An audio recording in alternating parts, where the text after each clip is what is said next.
या कार्यक्रमाला झेंडा नाहीये, कार्यक्रमाला एकच अजेंडा आहे, तो म्हणजे मराठी पुढे नेण्याचा आणि महाराष्ट्र हिताचा।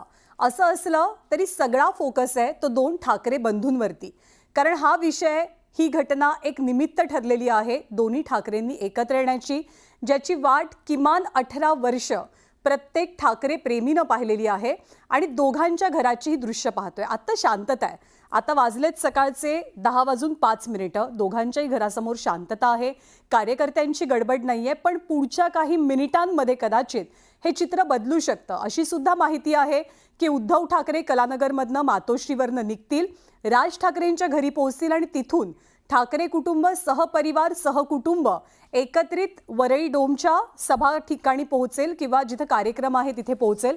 हे आपल्याला पाहावं लागेल की ठाकरेंचं एक प्रकारे व्यासपीठावर मनोमिलन होत आहे, पण कौटुंबिक पातळीवरचं सुद्धा मनोमिलन होणार का? कारण हा दुरावा केवळ विचारांचा दुरावा नाही, केवळ राजकीय दुरावा नाही, तर तो अर्थातच वैयक्तिक पातळीवरती आलेला दुरावा सुद्धा होता। अनेक अडचणी आल्या दोन्ही भावांच्या आयुष्यामध्ये, पण तेव्हाही हा दुरावा काहीसा क्षण आहे, काय सांगाल? नक्कीच शिवसेनेसाठीच नव्हे तर संपूर्ण महाराष्ट्र आणि देशासाठी आजचा दिवस हा ऐतिहासिक दिवस आहे आणि भविष्यामध्ये आजच्या दिवसाची नोंद उज्ज्वल महाराष्ट्राच्या विकासाच्या दृष्टीने पडलेलं पहिलं पाऊल म्हणून नोंद केली जाईल। मराठी भाषेसाठी ठाकरे बंधू आज एकाच व्यासपीठावरती येत आहेत, पण हेच व्यासपीठ शिवसेना आणि मनसे यांच्या युतीसाठी ही संपूर्ण महाराष्ट्र मराठी देशाची ती इच्छा आहे आणि ते होईल असं मला आशा आहे। पण येणाऱ्या महापालिका आणि स्थानिक स्वराज्य निवडणुकांचं एकूणच आपण म्हणू शकतो की मुहूर्त इथला प्रयत्न तर नक्कीच होतील आणि नक्की यश मिळेल। तर आपण पाहतो की विनायक राऊत यांनी देखील सांगितले की त्यांना नक्की यश मिळेल, कारण सगळ्यांचं म्हणणं आहे की शिवसेना ठाकरे गट आणि मनसे यांनी एकत्र यावं। एक नवी चेतना गरजेची आहे, मग ती शिवसेनेसाठी असो, म्हणजे उद्धव ठाकरेंसाठी असो किंवा राज ठाकरेंसाठी। शिवसेनेकडे आता खासदार आहेत, आमदार आहेत, नगरसेवक आहेत, पण पक्षाची विलास जी मूळ ताकद आहे ती आता तितकी राहिलेली नाही आणि राज ठाकरे तर राजकीयदृष्ट्या एक प्रकारे अस्तित्वाची लढाई लढतील आगामी महानगरपालिकेत। त्यामुळे दोन्ही ठाकरे बंधूंचं एकत्र येणं हे एक प्रकारे राजकीयदृष्ट्या आता अपरिहार्य बनलंय, अशी भावना अनेकांची व्यक्त होते। कदाचित हे जे थर लागले ना आता ते एकीचंच बळ सांगतायत। सगळ्यांनी एकत्र येऊन जर उभं राहिलं, एकमेकांना आधार दिला, तर आपण दहीहंडी फोडू शकतो आणि ही हंडी कदाचित मुंबई महानगरपालिकेची सत्तेची असू शकते आणि एकमेकांचा आधार हाच एक मंत्र आहे मराठीसाठी। मराठीच्या मुद्द्यासाठी एकत्र सगळेजण आले आणि त्यानंतर सरकारला 2 पावलं माघार घ्यावी लागली, दिल्ली सक्तीचा निर्णय मागे घ्यावा लागला आणि हेच प्रतिकात्मकरित्या दर्शवण्याचा प्रयत्न जय जवानचे हे सगळे कार्यकर्ते करतायत, तरुण सगळे करतायत। त्यांनी आता थर लावले, सलामी दिली आणि मराठी माणूस, मराठी अस्मिता या सगळ्याचं दर्शन आपल्याला या सगळ्यातनं घडतंय आणि ही जी आतली भावना आहे कदाचित महाराष्ट्रातल्या ग्रामीण भागात ते जाणवणार नाही, पण मुंबई, पुणे, नाशिक हे जे प्रचंड शहरीकरण आणि परप्रांतीय दोन्ही भाऊ महाराष्ट्रासाठी एकत्र आलेले आहेत आणि महाराष्ट्राच्या वरती महाराष्ट्राच्या मोठा विषय दुसरं काही नाही होऊ शकत। महाराष्ट्र, महाराष्ट्राची भूमिपुत्र आणि महाराष्ट्राची भाषा, मराठी भाषा, तोच मोठा एजेंडा आहे। मराठी भाषेसाठी दोन्ही ठाकरे बंधू एकाच व्यासपीठावरती येतात आणि हेच व्यासपीठ शिवसेना आणि मनसे यांच्या युतीचे एक मुहूर्तवेळ ठरेल। साहेबांनी स्पष्ट केलेलं आहे की आजचा दिवस कुठचाही दुसरा एजेंडा नाही, राजकीय एजेंडा नाही, कुठचाही झेंडा नाही, फक्त एकच एजेंडा महाराष्ट्र। 19 वर्षानंतर राज ठाकरे आणि उद्धव ठाकरे एका व्यासपीठावरती एकत्र येत आहेत, एकत्र पाऊल उचलत आहेत एका विषयासाठी, पण मराठी जनांची इच्छा आहे की दोघांनी एकत्र यावं। कित्येक वर्ष तशी इच्छा आहे, पण आज विषयच तसा आहे, विषयच तेवढा मोठा आहे, त्यासाठी एकत्र आले आहेत। आम्हाला खूप आनंद होतो। आपण बघतोय की शालिनी ठाकरे यांनी देखील म्हटलंय की त्यांना देखील आनंद होईल, त्यामुळे येत्या काळात महाराष्ट्राचं राजकारण नेमकं कुठे जातंय हे आता पाहावं लागेल। ठाकरे कुटुंबात झालेल्या फुटीचा एक मोठी वेदना, सल सगळ्या कार्यकर्त्यांच्या मनात होती। आज दोघांनी एकत्र येताना त्या दोघांच्या त्या सलीचं रूपांतर खरं तर मला वाटतं आज आनंदामध्ये झालं आणि त्याचंच हे उदाहरण आहे। एक निवडणूक होती विलास, 1985 सालची मुंबई महानगरपालिकेची, अर्थात ही निवडणूक शिवसेनेसाठी खूप खास होती, कारण याच निवडणुकीनंतर शिवसेनेला महापालिकेतली सत्ता मिळाली. आता जेव्हा दोघेही भाऊ चाचपडतात, राजकीय अस्तित्वासाठी एक प्रकारे करो या मरोची लढाई आहे, तेव्हा अनेक जुन्या जाणत्या शिवसैनिकांना राज ठाकरे, उद्धव ठाकरेंना ती 1985 सालची निवडणूक नक्कीच आठवत असेल.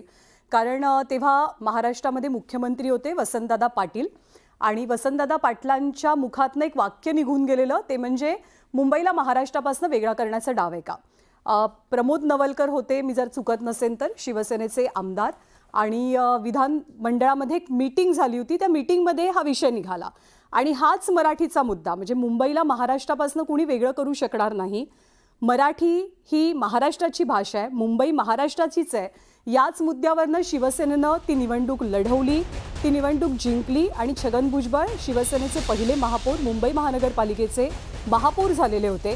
त्यामुळे आत्तासुद्धा कुठेतरी हे असं वर्तुळ मराठीच्या मुद्द्यावरनं सुरू झालेलं पूर्ण व्हावं, ठाकरेंनी एकत्र यावं, ठाकरेंची सत्ता यावी आणि ठाकरेंच्या हातनं मुंबई जाऊ नये अशी भावना अनेक ठाकरेप्रेमींची, शिवसैनिकांची, मनसैनिकांची असल्याचं चित्र आपल्याला पाहायला मिळतं.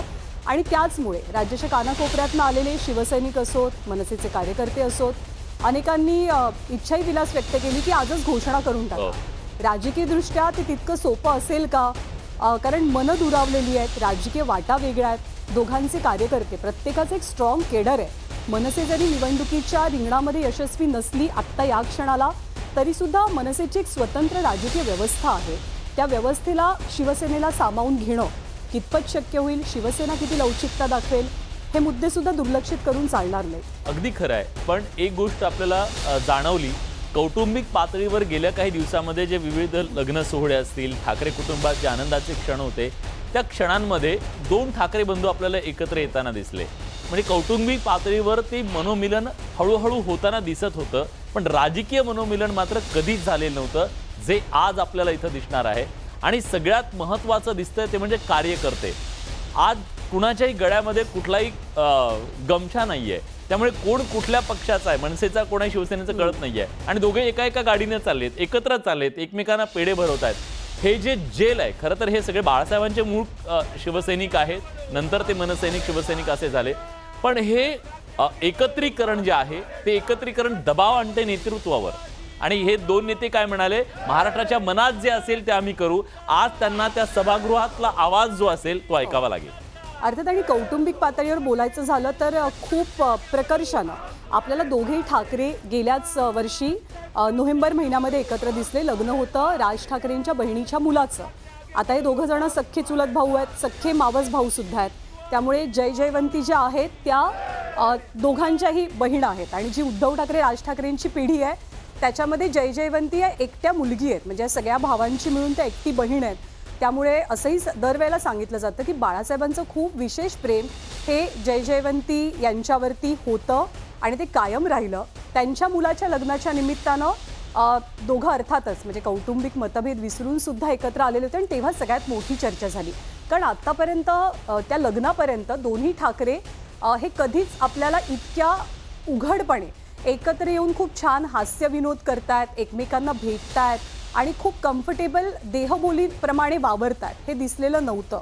कौटुंबिक पातळीवरचा विचार किंवा कौटुंबिक पातळीवरचं बोलणं यासाठी महत्त्वाचं ठरतं, कारण शिवसेनेमधला हा सगळा संघर्ष, हा सगळा वाद, याला कुठेतरी राजकारणापेक्षा एक वेगळी किनार आहे असं सुद्धा सातत्यानं बोललं गेलं. खरं तर उद्धव ठाकरे मोठे बंधू राज ठाकरेंचे, 7 वर्षांचं अंतर दोघांमध्ये आहे. आगामी निवडणुकांचा विचार केला तर उद्धव ठाकरे आता 65ला येत आहेत, राज ठाकरे 57-58 वर्षांचे आहेत. पुढच्या पिढीचं भवितव्यसुद्धा या दोघांना विचारात घ्यावं लागेल, त्यानुसार निर्णय घ्यावे लागतील. आणि अस्तित्वाचा प्रश्न अर्थातच आहे. त्यामुळे कौटुंबिक मतभेद, वैचारिक मतभेद, राजकीय मतभेद सगळे पुसले जातात का, हे सुद्धा आजच्या मेळाव्यातनं आपल्याला पाहावं लागेल.